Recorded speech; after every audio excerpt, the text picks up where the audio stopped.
Hey, everybody, it's Scott Steen with winnersandwhiners.com coming to you with the Friday edition of Today in Sports Betting. TGIF, everybody, it is college football. And really the last big college football weekend of the year, Scott. Are you ready? Yeah. Well, I know that you have a couple of games that, at least I hope, are going to actually happen. We had one title game for over the course of the weekend that got canceled. But as far as I know, all four games for tonight are still scheduled. So fingers crossed. And remind our viewers, which one got canceled this weekend, Scott? The Coastal Carolina game got canceled. That is unfortunate. Well, very, because Coastal has COVID now. So hopefully they can actually play in a bowl game. Yeah, that's and I liked Coastal in that game too. So pretty much been ride or die with those guys all year long. So you know what? We've talked about it all year. You bet the games you got, and you go on with life. So let's take a look at a slate of four games here this evening, Scott. You've got a little Conference USA championship action as the UAB Blazers go up against the Marshall Thundering Herd. Big fans of Woody Herman, apparently. By the way, congratulations to all three of you that get that joke. Scott, what do you got here? So for this one, I personally like Marshall to get the job done at -4.5. I know that it's fresh in everybody's mind that Marshall got destroyed by Rice, lost by 20 points. They were undefeated, got embarrassed at home as 20-plus point favorites. I get all that. The issue I have with UAB is that they played roughly one game in the last 2 months, and they are still dealing with COVID issues. It was one thing if UAB was at full strength and they actually had everybody that, they were supposed to have going into the year. That's simply just not the case. Because if you look at how they've been performing lately, they beat Rice by 5, which I can't criticize as a win because, the team that Rice just beat is the team they're facing in this matchup. And they were without their top two running backs, by the way, when they beat Rice by 5. Correct. I'm just saying that UAB played one game against Louisiana Tech, lost in double overtime on October 31st. Had 4 straight games canceled, and then they ended up beating Rice. So they played one game in about 2 months. I think Marshall's the better team. This game's also going to be in Marshall's home stadium because it's one of those conferences where the home team, at least for this year, will get home field advantage. So for me, I'm going to lay the 4.5 here with Marshall. I think that at the end of the day, they're just a better overall team. UAB's still going to be missing some guys. So if they were at full strength, maybe I'd lean to UAB, but I can't take the team that's missing a couple of players and, in my opinion, is the worst football team. UAB's been here before. This is their 3rd straight conference title game. They also lost last year by 40-plus. So I'm not going to read much into that, the experience factor there. I just think Marshall's the better team, so I'll lean to Marshall. All right, very good. I've got a premium play on the side of this game, but I do want to talk about the total a little bit, Scott. 43.5 college game, almost unheard of these days, and yet I'm not taking the over. No, I'm not either. I'm leaning under here in this game, and these two teams they're very similar to each other in the fact that they like to run the ball. They have very good run defenses. The quarterback situation is a little bit different, where the Thundering Herd has nice-looking redshirt freshman kid named Grant Wells, who was having a great season until he threw 5 picks against Rice. But UAB uses a two-headed monster, kind of try to ride the hot hand there a little bit. I'm never a fan of that. I think Johnson's okay. I don't think he's a great quarterback by any means. I think he's okay. Again, like I said, if he was great, he'd be the starter. So, yeah, I think he's okay. That's the thing here. I think both of these offenses are likely to struggle just a little bit in this game. It's going to be chilly. Weather shouldn't be a huge factor other than just being a little bit cold. I'm going to play the under here, Scott. I like the under 43.5 in this one. Yeah, I agree. I think this game will be really close throughout, but I personally just think Marshall will make enough plays late, especially with their defense, which has been one of the best defense in the entire country all year long. Now, the thing you have to wonder here is, what about UAB's defense, which has had mixed results so far this season? And the counter argument there is Marshall's offense isn't exactly the most dynamic offense you've seen in the world. I know Wells is some talent. I know their star running back, Knox, has kind of been quiet the last couple of weeks. He really hasn't done much, which is kind of surprising. Right. Because he is, in my opinion, the best running back in the conference. But looking at everything that you have just laid out there, I also lean to the under. I think if Marshall's going to win and cover, I think they'll probably win this game. I think it could be 17-10. Like, I think this game could be really, really low scoring. Plus, CUSA kicking game, usually not that great. Yeah, this is a Marshall team that's given up more than 17 points just one time, and that was giving up 20 in the loss to Rice. Now it's with 5 turnovers attached. Yeah, I was gonna say part of you goes, well, they gave up 20 to Rice, but the other part should say, yeah, they threw 5 picks and only gave up 20 points. So yep. It still is an example of the defense doing their job. So yeah, I'll play the under 43.5 on that one. Moving to the MAC, buddy, up there in the whatever they call it now, the Frick Ford Field, or not the Silver Dome, or what is it? What do they play there in Detroit? Where's the indoor? What do they call it? I thought they played in Ford Field. Is it Ford Field now? Is it still? I thought it was. I mean, it's actually kind of funny because I tried to look it up on ESPN yesterday, and they just didn't give me a stadium name, which was really bizarre. I don't think I've ever actually seen that happen before. It's not the Silver Dome anymore. It's the other one. It's Ford Field as far as I know. So I thought it was Ford Field, but if you look it up on ESPN, it just doesn't tell you the name of the stadium. Well, it's inside in Detroit. How about that? Yeah, I thought it was Ford Field, but I don't know why ESPN just didn't tell me. But, that's kind of interesting. It's like they're keeping secrets. Now, Buffalo and Ball State are going to square off in this one. Scott, you and I both have picks on the side in this one. So let's talk a little bit about this total and this game as you see it. Go ahead. So for this one, you haven't seen a lot of movement on the over in this spot. It opened up at 66.5, up to 69, mostly backing Buffalo because they're averaging 51.8 points per game. So that definitely explains it. Ball State's offense, though, has definitely been underrated as they're averaging 33.7 points per game. They scored at least 30 points in 4 of their last 5 games. I have a real hard time taking the over in this spot. And I know that some people might wonder, well, you just laid out that both teams combined are, averaging at least 33 points per game. So why do you not like the over? And the issue that I have there is that Buffalo, assuming Ball State doesn't give up, I'd say about 2 separate 60-yard carries by either Patterson or Marks, Buffalo's going to eat up a ton of clock. Because you know that they're not going to let Ventries throw the ball, preferably more than I'd say 15 times in this game. So if they're going to run the ball almost every play and they can pick up 4 yards a carry, 5 yards a carry, whatever, there's going to be a ton of clock flying off. And I think that 69 is a pretty high total, especially since Ball State, don't get me wrong, they have played well offensively. They scored 30 points against Western Michigan. They gave up 50-plus to Eastern Michigan. I'm not really fully sold on this Ball State offense. I think this offense is good. I think Huntley's a very good running back. I think Plitt's a pretty good quarterback. But this Buffalo defense is definitely a step up, and I think that Ball State might struggle a little bit more than people anticipate offensively. So I actually think 69 is a bit too high. I think if you plan on winning this total, you need Buffalo to go for, I don't even know what you think here, 45? I just don't see Ball State putting up 27 plus in this game. I just don't see it. Well, with a normal running team, that'd be great logic, and I would certainly buy into it. However, of course, Buffalo is anything but normal when it comes to running the ball. That's right, and they lead the country in yards per play, Scott, and that takes into account a lot of passing offenses as well. So yes, it's also in a dome, so you do pick up good weather there, which could help Ball State move the ball a little bit more.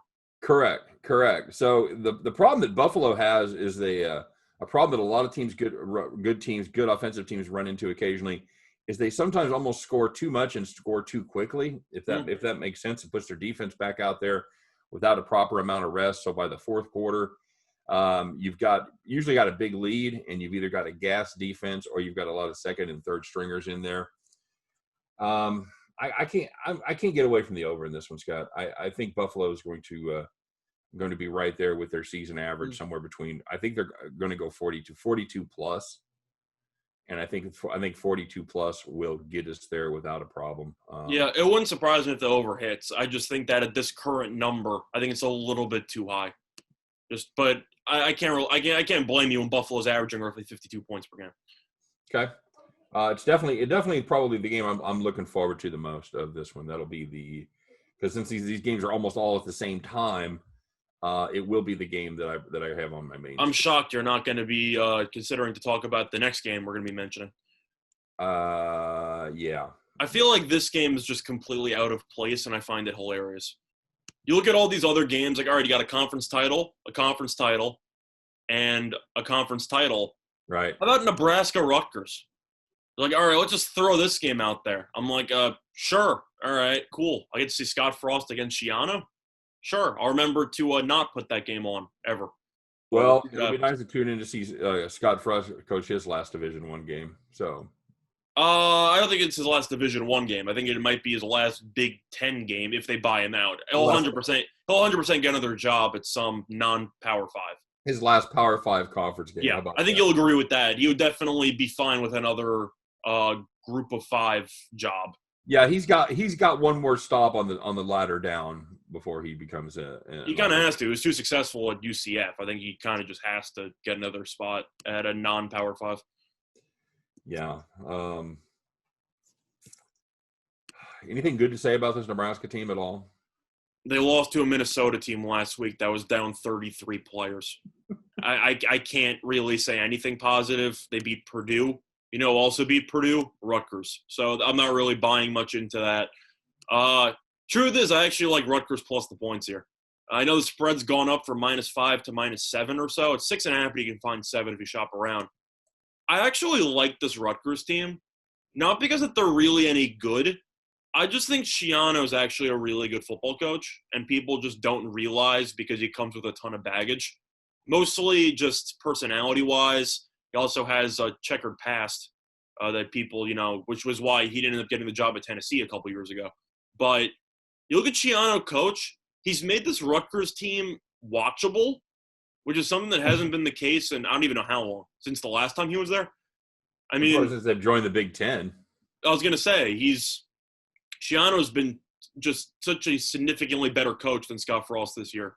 And Shiano, he's quirky. He'll run some trick plays all the time. They do a bunch of really weird stuff, but it works for him. And you look at Rutgers, and you assume going into the year they'd win maybe one game because it's Rutgers, and they're used to only winning one game. And, yeah, Rutgers is 3-5. Yeah. And one of their losses was a double overtime game against Michigan. So I think it was double overtime. It might have been single overtime. I think it was double, though. So, yeah, this team's been competitive. Nebraska's been pretty underwhelming. I don't trust Nebraska to win this game by more than a touchdown. I don't trust them to win any game by more than a touchdown. I'll take the points with Rutgers. Yeah, that's solid. This is a Nebraska team that for whatever reason they've been constantly overvalued as far as the totals go. They've been a great under team so far, mainly because they don't score much, and the defense is not great. According to my numbers, they're 1-5-1 to the under. Yeah, it's the under's cashed 3 straight, 4 of their last 5. Hard to see where the offense is going to come from here. The other thing is, and I haven't checked this, and that's on me. I haven't checked the weather forecast. Have you seen? Is there any remnants of that storm up there in New York that's going to affect this game, Scott? Well, I'm assuming that just based on the fact that the snow, for the most part, I think ended either, I'd say, last night or so. I know Binghamton, for example, got about 42 inches, which is just impressive. As long as you have a pretty nice snow plow, I'm pretty sure it should not play much of a factor. You have seen some under money coming in, though. It's gone from 55 to 52.5, so that definitely could play a factor. But at the end of the day, I don't think it should play that much. Of course, cold weather is cold weather, but I don't think it's really going to play much of a factor. But I'm searching that up right now. I'm going to be totally honest with our viewers. I'm not watching this game. I'm not betting this game. I don't care about this game. If I had to, since I had to take a side, I'm with you on Rutgers. I'm gonna take the points. I see these two teams as roughly even. And we've So by the way, sorry to interrupt. My theory was right. The weather's fine. It's just a question of is there going to be ice on the ground and stuff like that. But there's going to be no added snow or anything during the game. The only thing I know about Binghamton is they have crooked cops and they don't like guys to come in and play in their poker games and beat them. That is a Rounders reference, and that is definitely true. They were I've never heard of Binghamton before that movie, by the way. They were municipal workers, but yes. Yeah.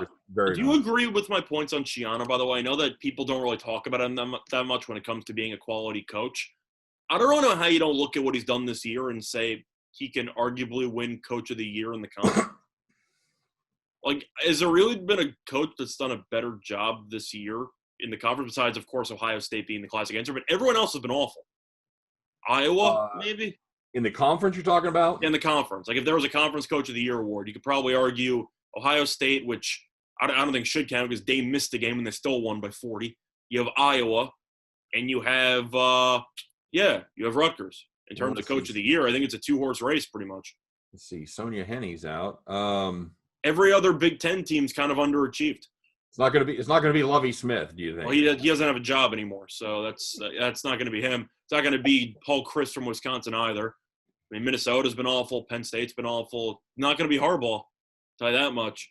It's not going to be Michigan State's brand new coach because they're not very good. It could be Northwestern's coach in Fitzgerald. Yeah, he's done a nice job. The point I'm trying to say is that even though Rutgers is 3-5, is it like the most impressive 3-5 team in the country? Might be.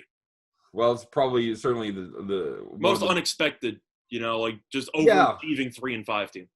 Yeah, and they've had a couple of surprising wins. Yeah, the win against Maryland I thought was impressive. Of course, Maryland was down their starting quarterback, which definitely helped out Rutgers' chances, but they've been competitive, and I think that's something that a lot of people didn't see coming.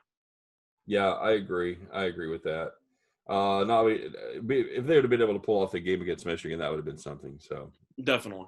Nothing would have been more 2020 than Rutgers beating Michigan. That's definitely true. All right, let's move on.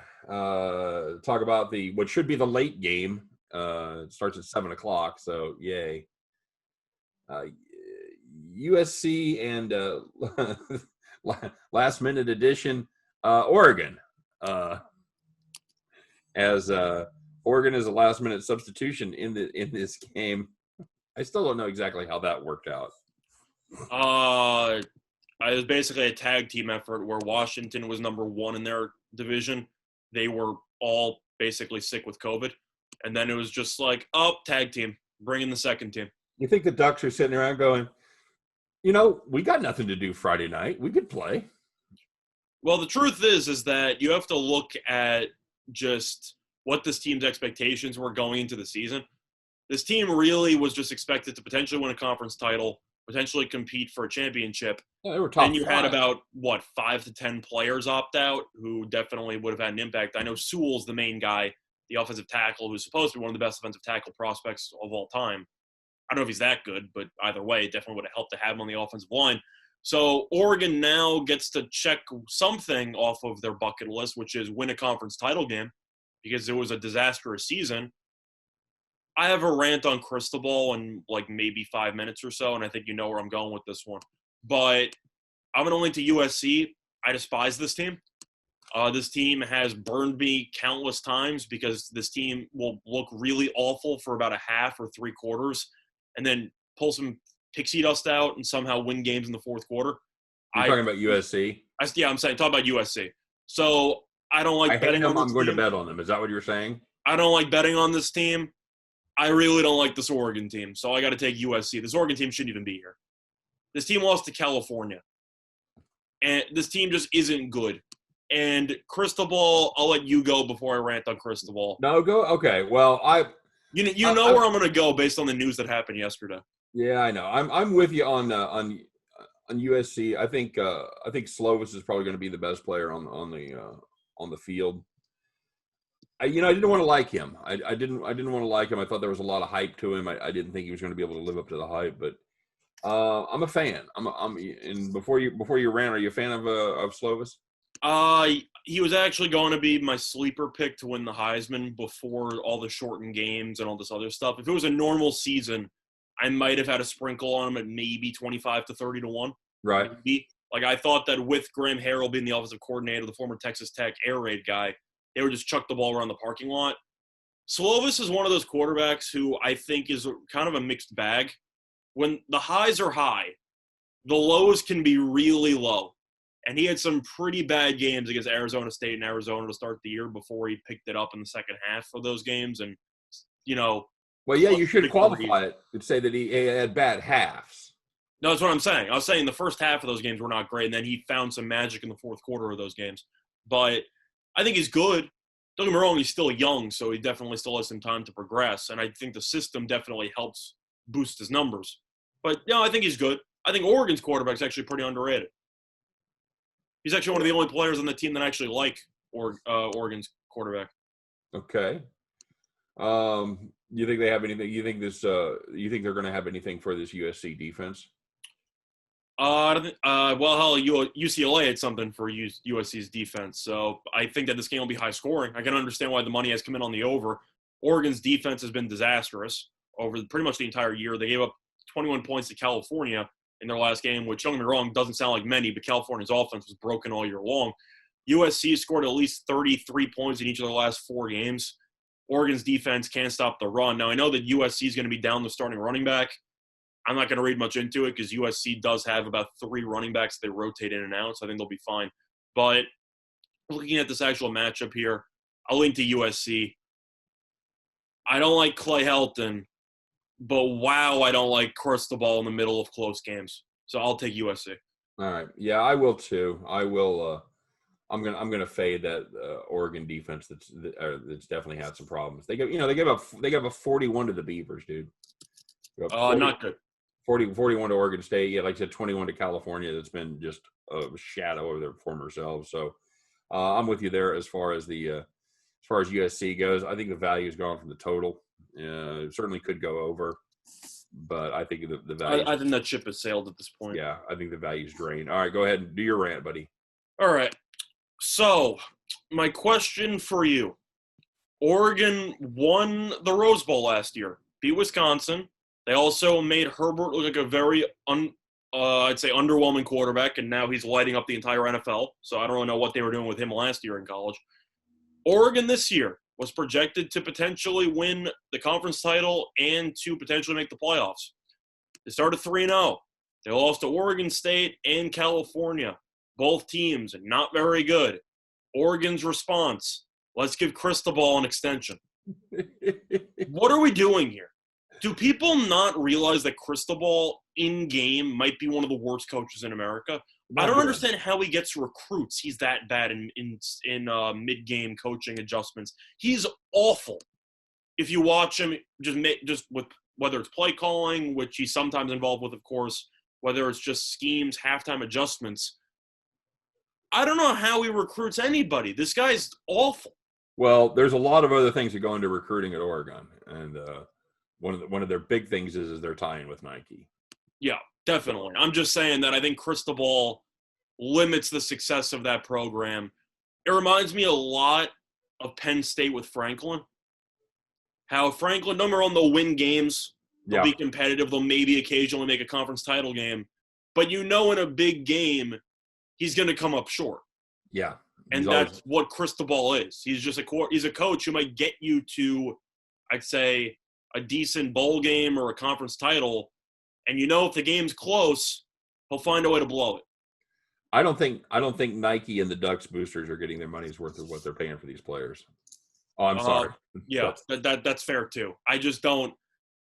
Really? You wait until you're on a 2-game losing streak and you luck into a conference title game berth to pay your. It blew my mind that yesterday. You could at least wait till you win the conference title and win your bowl game. You could at least wait until you actually beat a team over 500. Yeah, that'd be good.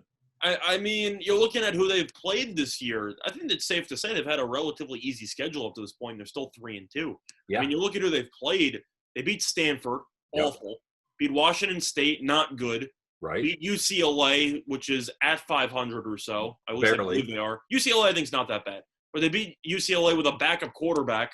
The starting quarterback didn't even play for UCLA in that game by 3. They lost to Oregon State, and they lost to California. The best team they've played all year is UCLA. You're 3-2. Yeah. You're giving this guy an extension? Yeah, this is definitely an Oregon team that can be had on the ground, too, by the way. No, they can't stop the run. It's just I don't know what Cristobal has done this year to warrant this type of extension. It just blows my mind, to be honest. I'm assuming we're in agreement. I'm a little bit more passionate about it because I've seen Cristobal coach in mid-game, and I think he is disastrous. But I'm sure it has nothing to do with you being salty about them beating Wisconsin last year. it actually doesn't, because I thought Wisconsin would lose that game. But if you actually rewatch that game, Cristobal in the last 2 minutes of that game made one of the stupidest play calls I've ever seen in my life. They threw the ball with about 1:40 to go. Wisconsin had no timeouts. They threw the ball. And it was an incomplete pass, of course, because they gave Wisconsin an extra minute. He's just a moron when it comes to clock management and just in-game adjustments. And I don't know about the Northwest. Pete Carroll did that earlier this year. No, but I was going to say that the issue that I have there doesn't involve being salty about Wisconsin. It's because I watched the game, and they somehow made Justin Herbert look like an awful quarterback for at least a portion of his college career. And you look at Herbert now and go, this was the guy at Oregon? They couldn't figure this out? They ran the ball 35 times a game instead of letting him throw the ball? Like, something was wrong there. You don't agree? Herbert still went 6th overall, so it's not like they kept him under a bucket. I'm just saying, I think you'll agree that they should have probably unleashed him more by realizing, this quarterback is actually pretty good. Am I wrong for that? I feel like they wasted a golden opportunity with Herbert. I don't know. I think your bar is interestingly high. He has a successful college career. He wins the Rose Bowl and goes number 6 in the draft. I kind of just meant by the play calling that they had with him at Oregon. I thought they ran the ball a lot, and it does seem like they might have been able to unlock his skill set a little bit more. Although you never know how much getting to a pro offense, working with pro coordinators. They work a lot more on fundamentals in the NFL. That's surprising, but at the skill positions, they learn a lot of fundamentals they don't learn in college. So, it does seem unusual that you would get the timing of this after this season. This has been certainly, by any matrix, it's been a disappointing season for Oregon. I guess they're giving him a pass because so many guys opted out. They're giving him a pass for COVID and everything, which is fine. But I don't understand the part that I don't understand, Scott. From an economic standpoint, it's not like there was a line of teams beating a path to his door that they have to lock him up now, or somebody's going to hire Cristobal away. There were rumors about maybe Auburn. Maybe. And I don't even know if that's a full upgrade. I know that you make the Why would you leave Oregon to go to Auburn? The logic is SEC country. You get to go to congratulations. You get to get curb stomped by Bama every year. Every year. About 8 games, and the entire, I'd say, all the boosters pretty much want to kill you. That's basically what the Auburn job is. Look at you. You played your ass off in your 2nd place in the East again. Congratulations. I'm assuming you'll agree with that. I think Auburn might be one of the most difficult jobs in the country because you have to play Bama, and you have the unrealistic expectation of occasionally beating Bama in a rivalry game, which is borderline impossible. Yeah, I know Auburn did last year, but of course you ended up having Tua go out. Yeah, what are you going to Bama, there were some injuries involving Bama, which helped out Auburn. What are you going to beat them 1 out of 5 years? I'm saying, I don't know what your ceiling is at Auburn. You're supposed to go 8-4, 9-3, and the boosters are going to expect another title game appearance because of the flukiest title game appearance of all time. Yep. I could argue, well, the kick 6 was a great play, whatever. Yes, you also had the Hail Mary against Georgia where both players collided into each other on 4th and 19.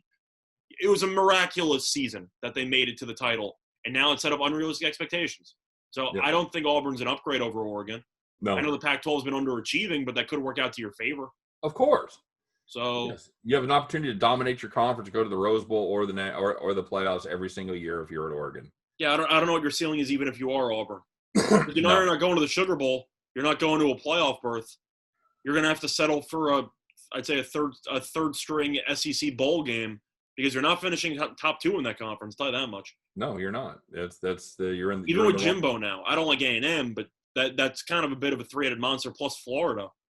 Auburn's what, like the 5th best team in the SEC now? Well, yeah, Florida's in the other division, so No, but I'm saying just overall, when it comes to bowl games, they don't really care what division you're in. No, well, that's true, but it's who you have to play every year. I'm talking solely bowl game stuff. Auburn's what, the 5th best SEC team right now? It's hard to say because they always have to play Bama. Yeah, so, they have to play Bama, but if you look at where they are right now, and maybe just because I don't like Bo Nix, and maybe I'm just biased because I don't think Bo Nix is awful. So there's that's what I'm saying. He's not any good, but just based on all the teams you have right now in the SEC, you're looking at the likes of Alabama, You're looking at Florida, looking at A&M, and you're looking at Georgia. Arguably LSU, but not really because this year they were awful, but they did win a title last year. Mizzou. But of course, that was kind of fluky. But either way, I'm not going to go on that far of a rant on Auburn because we're kind of going off the beaten path. But I'm just saying that I didn't see Auburn as much of an upgrade. So if I was Cristobal and I was offered a job from Auburn, no, I probably would have stayed at Oregon. Got to take that and keep that Nike money, man. Yep. All right, there you go, man. So there's our thoughts on Friday night's game. Do you think I was too harsh on Cristobal, or do you think I'm right? No, about the contract and everything. I really don't understand what Oregon's doing. He's underperformed his talent. Now obviously Chip Kelly set the bar pretty high up there. Yeah. But, as we found out, Chip Kelly, not that great of a coach anywhere else. Although UCLA competitive this year. There's another terrible job, by the way. I don't know. You look at Oregon. You say they get a top 5 recruiting class in the country pretty much every year at this point. Yep. And yet you look at Oregon, and they're always, I'd say, losing 1 or 2 conference games every year against teams they should beat, whether it's Stanford, whether it's Washington, whether it's any of these other teams. They're always good for one stinker to just screw your parlay every year. Yeah, but it's just a matter of, it's top 5 recruiting class every year. I'm like, then why don't they finish in the top 5? Yeah. They finish usually around, I don't even know where to put them usually. I'd say fringe top 10 every year. I would say they had the most advantageous conference situation, too, for the ability to dominate a Power 5 conference. They did. They went 3-5. You had people that opted out, but their schedule's a joke, and they end up losing 2 games. Very good. I mean, all right, my friend. Well, there you have it. That's our wrap for the current conference championship. So we like USC? Just to go full circle? Yeah, you have to. I don't like Clay Helton either. That's a separate story. I think the worst thing that can happen for USC is them extending Clay Helton because of this season. But do I like him more than Cristobal? And the fact that we're having this conversation just sums up how bad Cristobal actually is. I don't really care about the coaches in this one. No, that's fair. I'm just saying that you can argue they cancel each other out. I like this USC team. I like Slovis. I think they take care of business. I think even down their starting running back, I think they have enough talent on the bench that they're able to run the ball, and that's where this game is going to be decided, between the tackles. Well, forget about just the quarterback here. How good of a wide receiver is St. Brown? Which one? Amon. What? Amon. Amon-Ra? Amon-Ra. How good is he? He's very good. He's probably the best of 3 very good receiving brothers. That's a hell of a receiving core right there. It's a great story, by the way. Yeah, I told you that before. I'll say it again for the folks who haven't heard it. If you haven't looked up the story of the St. Brown brothers, definitely do it. It is 3 guys that were basically bred to play football. Scott, could you say that? I think you could. They've been raised since childhood with one goal in mind, and that is to play in the NFL. So far, one of them has. Equanimous St. Brown is in the NFL. We have Amon-Ra, St. Brown, and who will be going to the league. What's that? He will be going to the league. Absolutely. And I can't remember the third brother. He plays major college football as well. I can't remember his name either. Is he the one? Did Equanimous play at Notre Dame, or is there brother the one? Equanimous played at Notre Dame. Okay, so there's another brother that's still playing at Power 5 school. So, yeah. All right. So, yeah, definitely check out the St. Brown brothers. Yeah, very good. And he could definitely play a big role tonight as if Oregon starts selling out to stop the run. Clovis loves him, and I definitely look for them to see some big connections tonight. Yep.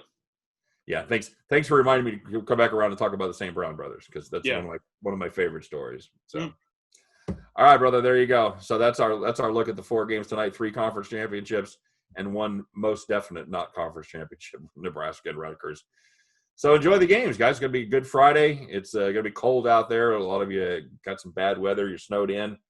Enjoy it. Light a fire, have a little cocktail, and watch a little Friday night football. And, of course, if you need any more information on any of these games or, of course, the Saturday games, make sure you stop by and check out winnersandwhiners.com. Deep dives into every game going on every single day, a very valuable resource this time of the year. And if you like what you're doing here, like what you're seeing here, give us a thumbs up, give us a subscribe, and most importantly, stay around for the next episode. I think it's going to be our final one of the year, Scott. Is this it, right? It's our final regular season one. Right. We're going to pray that all the bowl games don't get canceled, but this is our last regular season edition. Yep, And very good. it's So pretty intense because we're tied right now. So we're gonna talk about that. Yeah, it is a tight battle right now. So make sure you tune in and check out Scott and I taking our top 3 college picks for the weekend. For myself, for Scott Reichel, for all of us over here at winnersandwhiners.com. Appreciate you guys tuning in today. Hope every one of those tickets in your pocket turns into cash money back at the window. Guys, have a good one. Just sit back, relax, just click that next video, and we'll see you next time on Today in Sports Betting. Take care, everybody.